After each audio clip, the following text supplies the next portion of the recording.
Alors voilà, ici on a un petit résumé de ce qu'il faut retenir en fait pour savoir si on doit avoir un mécanisme SN1 ou SN2. La première chose qu'il faut faire, de toute manière, c'est regarder la classe du dérivé halogéné. Et voilà les quelques règles. Si on a un dérivé halogéné qui est primaire, on a toujours une SN2. Parce qu'il y a un encombrement stérique qui est quand même assez faible autour du carbone qui est lié à l'halogène. Et d'un autre côté, le carbocation qui serait formé par une SN1 est en fait beaucoup trop instable. Donc un dérivé halogéné primaire réagira toujours par une SN2. Lorsqu'on a un dérivé halogéné qui est maintenant secondaire, eh bien on va avoir deux possibilités. Il peut agir soit par une SN1, soit par une SN2. Pour lever l'ambiguïté, il faut regarder d'une part la nature du nucléophile, savoir s'il est fort ou s'il est faible, et ensuite la nature du solvant. Et donc on a vu dans la vidéo précédente que si on va avoir un nucléophile fort, et un solvant polaire aprotique, alors on aura un mécanisme SN2, tandis que si on a un nucléophile faible, c'est-à-dire qu'il a une cinétique totalement défavorable pour la SN2, et un solvant polaire protique, on aura préférablement un mécanisme SN1. Et puis enfin, pour le dérivé halogéné tertiaire, on aura toujours une SN1, entre autres parce que l'encombrement stérique est trop fort autour du carbone qui porte l'halogène pour pouvoir avoir une attaque directe du nucléophile. Et donc il y a formation du carbocation qui est tertiaire et qui est évidemment le plus stable. Donc on va tout de suite voir quelques exemples pour mettre en application ces différentes règles. Donc je commence par ce dérivé halogéné ici.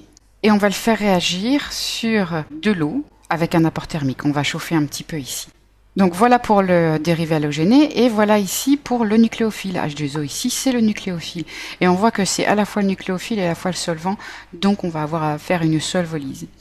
Donc on pourrait se dire ici on a un nucléophile faible, H2O c'est plutôt faible, et puis H2O c'est aussi un solvant qui est polaire et qui est protique, hein, il peut donner ici avec un des hydrogènes, il peut former des liaisons hydrogènes, et donc ainsi proposer une SN1. Et en fait pas du tout, parce que la première chose qu'il faut faire, c'est de regarder la classe du dérivé halogéné. Donc je regarde ici la classe de ce carbone, qui est le carbone fonctionnel portant l'halogène, ici le brome. Ce carbone ici est lié à un autre carbone, et puis on le sait à deux autres hydrogènes ici.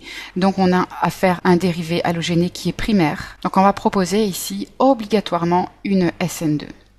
Donc la première étape ici du mécanisme, donc c'est H2O, la molécule ici de H2O, qui va aller attaquer à l'opposé ici du brome. Et on a un mécanisme ici qui est en une seule étape, avec un état de transition où va se créer la liaison ici avec H2O, et en même temps se rompre la liaison avec le brome. Et on obtient ce produit.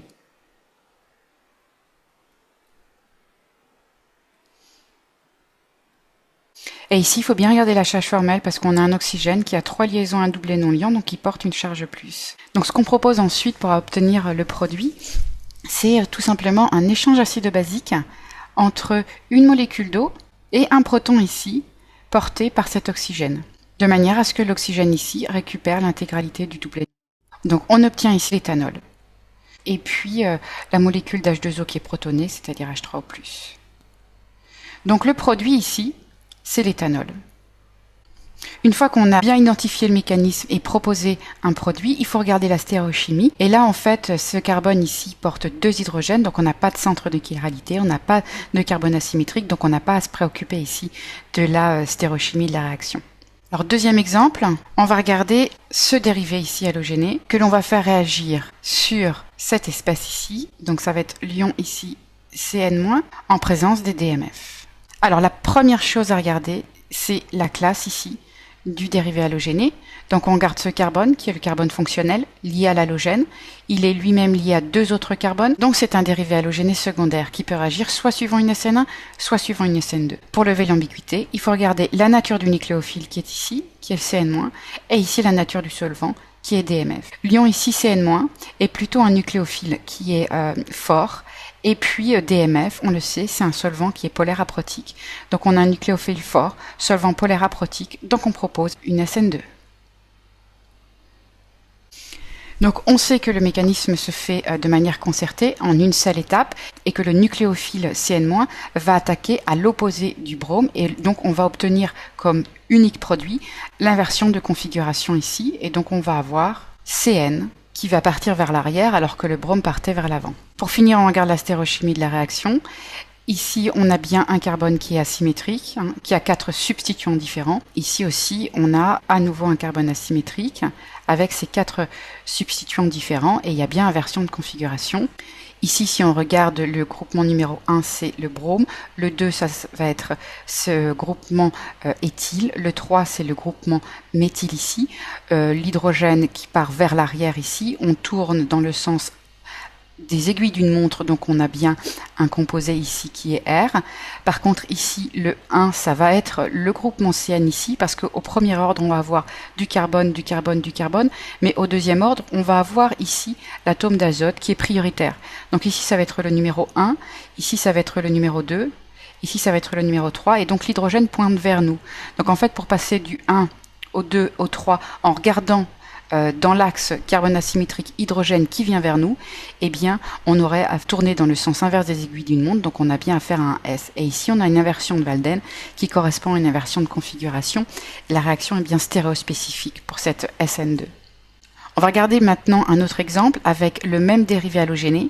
Et cette fois-ci, on va changer les conditions. On va faire attaquer l'acide éthanoïque et on va regarder quel est le produit qu'on obtient. Alors ici, ça n'a pas changé, on a toujours un dérivé halogéné qui est secondaire. Et donc, il faut regarder, pour savoir si c'est une SN1 ou une SN2, la nature du nucléophile.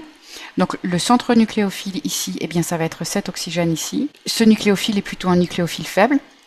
Et la nature du solvant, eh bien, ici, on a l'acide acétique qui va être polaire et protique, surtout avec cet hydrogène ici qui est susceptible de former des liaisons hydrogènes. Donc, on regarde le tableau.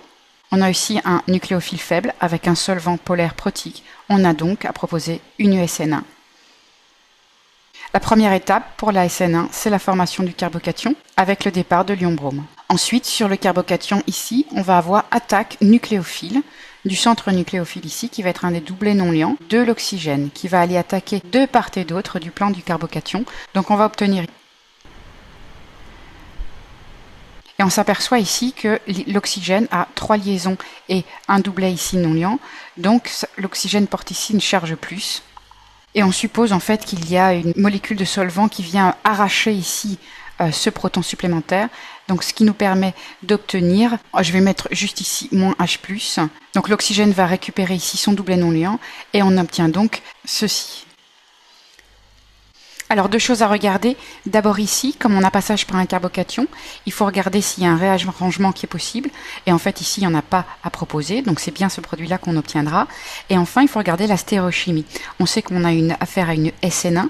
Donc, est-ce qu'on a un centre de chiralité? Oui, ici, on a bien un carbone qui est asymétrique, comme on l'a vu tout à l'heure. Le mécanisme de SN1 imposant le passage par le carbocation. Ici, le nucléophile peut attaquer de part et d'autre du plan. Donc, on va avoir une racémisation parmi les produits, les 2 produits possibles. Donc, les 2 produits possibles, ça va être soit la rétention de configuration, comme ceci, soit l'inversion de configuration, comme ceci. On obtient 50% ici de cet énantiomère et ici 50% de celui-ci. Pour conclure sur les dérivés halogénés qui sont secondaires, donc c'est vraiment là où il y a une ambiguïté, il faut absolument regarder la nature du nucléophile et le solvant. S'il y a un nucléophile fort et un solvant qui est polaire aprotique, on aura un mécanisme SN2. Si on a un nucléophile faible et un solvant polaire protique, on aura un mécanisme SN1. Dernier exemple, cette fois-ci avec un dérivé halogéné qui va être tertiaire. Donc on va partir d'un cycle. On va proposer une substitution nucléophile en présence de méthanol. Donc on regarde bien d'abord la classe du dérivé halogéné. Donc ici le carbone fonctionnel qui porte l'halogène qui est l'iode est lui-même lié à 1, 2, 3 atomes de carbone. Donc on a bien un dérivé halogéné qui est tertiaire. Et on regarde le petit résumé qui nous dit que dans le cas d'un dérivé halogéné tertiaire, on proposera toujours une SN1. D'abord il y a passage par le carbocation avec départ ici de l'iode sous forme d'ion I-. Et ensuite, il va pouvoir y avoir attaque nucléophile du méthanol, de part et d'autre ici, du plan du carbocation. Donc on va avoir ce produit. Et ici, l'oxygène a 3 liaisons, un doublet non liant, donc il porte une charge plus. Et de la même manière que tout à l'heure, on va proposer que le solvant vient arracher ici un proton pour qu'il y ait des protonations et que l'oxygène, très électronégatif, récupère ici l'intégralité du doublet non liant. Donc ici, en fait, la déprotonation, il s'agit juste d'un échange acido-basique entre une molécule de solvant et puis cet intermédiaire ici de réaction. Alors on s'intéresse maintenant à la stéréochimie de cette réaction pour préciser complètement le produit obtenu, et on s'aperçoit que ce carbone n'est pas symétrique, parce qu'ici, de chaque côté, il porte des groupements identiques, donc on n'a pas à se préoccuper de la stéréochimie de la réaction. Donc les règles générales à retenir quand on doit regarder si on a affaire à un mécanisme SN1 ou SN2, eh bien c'est les suivantes. D'abord, il faut absolument regarder la classe du dérivé halogéné. Et suivant la classe du dérivé halogéné, eh bien déjà on aura beaucoup d'informations. Donc si c'est primaire, c'est obligatoirement une SN2. Si c'est tertiaire, c'est obligatoirement une SN1. Et donc l'ambiguïté ne va être à lever uniquement pour le dérivé halogéné qui est secondaire. Ensuite, on va choisir le mécanisme.